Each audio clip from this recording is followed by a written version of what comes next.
Happy Thursday, everyone. I hope you remember some of the things that we talked about yesterday. If you have not already taken out your notebook, I would go ahead and open up your notes to page 43, because even though this says writing proportions and we haven't talked about the word proportion yet, you actually already know how to do this. So go ahead and draw an arrow from the word proportions. Maybe just box the word proportions.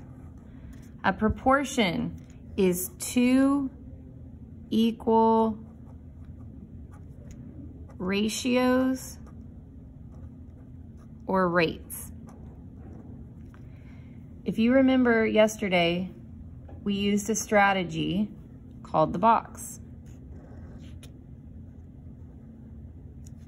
Okay, and you've got your labels here and here, and you've got numbers here. We said yesterday that's a ratio. And then you've got a number here, here, and a missing number. You could put an equal sign right there. This ratio, once you figure out the missing number here, there's another ratio, they're equal. And when you have both of those in there, it's actually called a proportion. So these are proportional relationships. They are exactly the same as what we were doing yesterday, okay? So this is just more practice for you.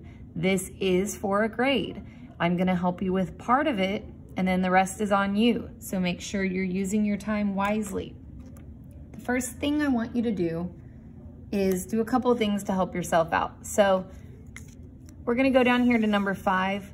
Some of us are gonna have a little heart attack when we see the decimal, but it's just $3. We really don't need the decimal point and the 2 zeros. I would just get rid of that. That's gonna help me. And same thing for this one over here. When you see the $2, just get rid of the decimal point and the 2 zeros. It's just $2. And then there's another thing down here, number 8. It says cups here and it says quarts over here. To keep things simple, we're gonna cross out quarts and we're gonna write in cups. Okay, so I'm gonna help you with the first two. Where it says proportion, that's where you're setting up your proportion, and your proportion is the box.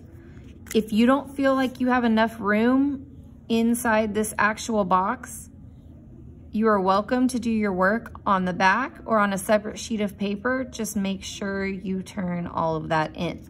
I'm gonna do mine right here in the area that they've provided. So it says Maria earns $200 for working 5 days at Micro-Mart. How much does she earn? So how much? When it says how much, we know they're talking about how much money does she earn for working 3 days. So if you remember from yesterday, these first two boxes are for our labels. The labels come right after the numbers.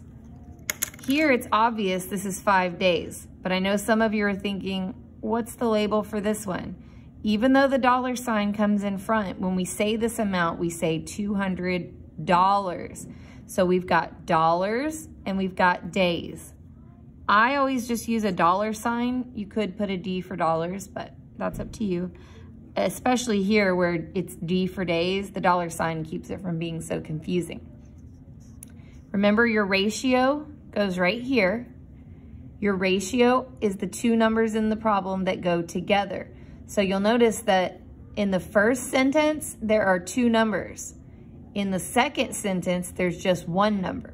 So the two numbers that are in that same sentence together go together. $200, 5 days. The third number goes in one of these boxes. You just have to look at the label. So it says 3 days. If I put it here, I'm saying $3, and it's not, it's 3 days. Once you have your three numbers filled in, you need to be looking for a relationship. If you remember from yesterday, I told you to always start with the corner number. So right here, these make a little L shape with 5 being in the corner, which means our relationship is either gonna start with the 5 and go to the 3, or it's gonna start with the 5 and go to the 200. If I go to 3, it's getting smaller, so I'd have to be dividing. but there's nothing I can divide 5 by to get 3. So that means I know my relationship has to go this way. 200 is bigger than 5, so I know I have to be multiplying. And if you're not sure, you could work it out to the side to see how many times 5 goes into 200.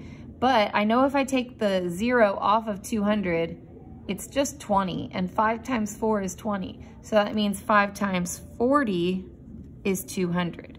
Whatever I do to one side, I have to do to the other. So this is 3 times 40, which is 120. As soon as you get your answer, that's gonna go over in solution, but make sure you label it. 120 what? Well, it's right here, it's dollars. So my solution here is $120. Don't just put 120. If you're still confused, you could pause the video now and you can go back and rewatch what I did if you need to see that one more time. But I'm gonna go ahead and I'm gonna go on to number 2. Thalia earns $150 for working 6 days. Okay, so let's circle the $150 and the 6 days. How much, so again, how much money, question mark, does she earn for working 12 days? So we've got a similar type of problem here in that we're gonna have the exact same labels as last time. Don't forget that you wanna keep the same order. Order matters. So because dollars comes first, it's gonna come first when we set up our proportion. Dollars and days. It was $150 for 6 days, and then we just have to figure out where the 12 goes. It wasn't $12, it was 12 days. So we're gonna put it right here.